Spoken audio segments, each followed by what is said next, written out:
Bonjour et bienvenue sur Mécatronique. Aujourd'hui, on va voir comment créer un compte sur Binance. Simplement parce que c'est c'est la plus grosse plateforme actuellement pour les crypto-monnaies. Et puis, on peut avoir une CB, enfin, il y a beaucoup d'avantages.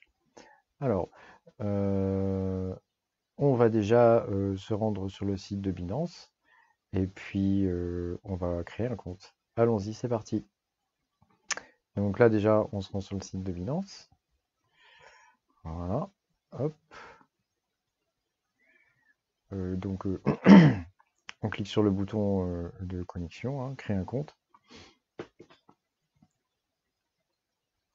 Voilà, donc là il y a plusieurs possibilités, hein. On peut le faire soit via le téléphone, soit via une adresse mail.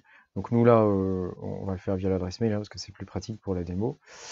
On va créer une adresse mail temporaire rapidement, mais vous mettez votre vraie adresse mail, hein. Voilà, hop, donc je la copie-colle, toc. Ensuite, on choisit un mot de passe, hein, bien évidemment, hein. C'est toujours un peu la même chose, hein, les créations de comptes, hein. Voilà, donc je vais créer mon compte. Ah, il y a des règles spécifiques pour les mots de passe. Alors, je vais prendre un mot de passe auto-généré pour le besoin de la démonstration. Voilà. Toc, on se connecte. Ensuite, on bouge le petit bignou pour compléter le puzzle. Voilà.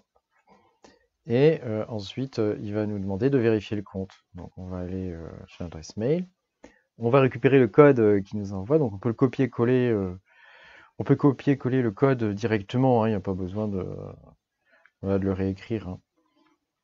Hop. Donc là, je le copie. Et ensuite, je le colle. J'aimerais bien pouvoir écrire aussi vite, hein, mais ça marche pas, hein.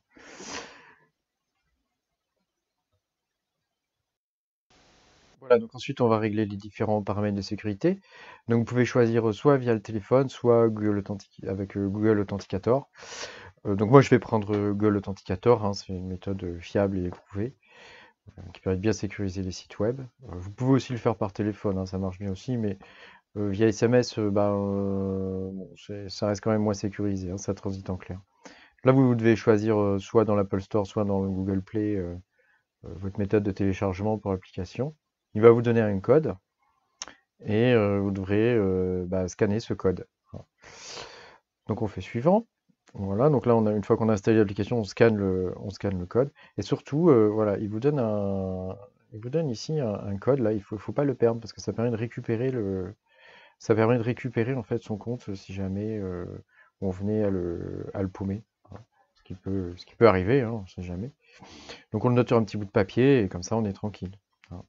Donc maintenant on va faire suivant. Donc bah oui voilà, suivant, bah voilà, il vous dit de bien noter le code, hein. J'espère pour vous, vous le noterez bien, hein. Et puis normalement après c'est terminé, hein. Il va vous demander de tester le code. Donc on va faire suivant.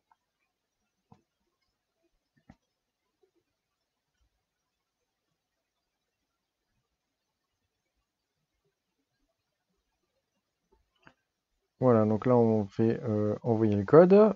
Donc on va déjà aller voir dans la messagerie, hein. Il y a une double authentification, hein. Donc on va voir dans la messagerie pour récupérer le code qu'il nous a envoyé, hein. Et puis ensuite, on va le faire via l'authenticator. Donc l'authenticator, il génère des chiffres aléatoires suivant un ordre bien précis. Et ça permet de bien sécuriser le compte, hein. Voilà. On fait envoyer, et là on a sécurisé le compte. Eh ben, écoutez, maintenant que votre compte est prêt, vous pouvez acheter des cryptos, vous pouvez trader.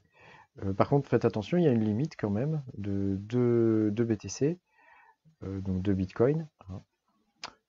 Et puis pour acheter des cryptos, il vous faudra bien sûr renseigner votre identité, hein. Donc ça veut dire qu'il faut que vous passiez, il faut que vous scanniez votre carte d'identité, etc. Voilà. Si la vidéo vous a plu, n'hésitez pas à nous mettre un petit pouce bleu et puis à vous abonner. À plus!